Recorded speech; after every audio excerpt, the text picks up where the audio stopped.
नमस्कार मंडळी, मी आहे संतोष चकोर. मंडळी, काँग्रेसचे अध्यक्ष राहुल गांधी हे आज पुण्यामध्ये होते. त्यांनी पुण्यामध्ये अनेक तरुणांशी संवाद साधला.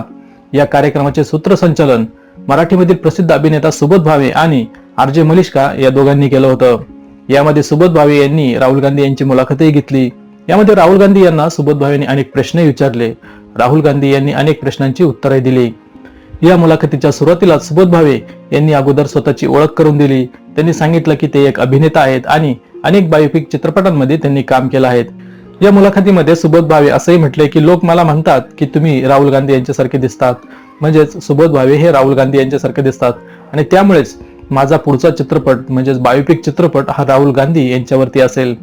याचबरोबर या मुलाखतीत सुबोध भावेने पुढे असंही म्हटलं की या बायोपिक चित्रपटामध्ये म्हणजेच जो बायोपिक चित्रपट राहुल गांधी यांच्यावरती सुबोध भावे बनवणार आहेत, या बायोपिक चित्रपटामध्ये राहुल गांधी यांची भूमिका सुबोध भावे स्वतः साकारणार आहेत.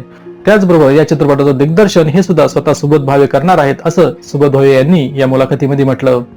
सुबोध भावे यांच्या या वक्तव्यानंतर राहुल गांधी असे म्हटले की मीच तुमच्यासारखा दिसतो, असं त्यांनी एक मिश्किलपणे उत्तर दिलं.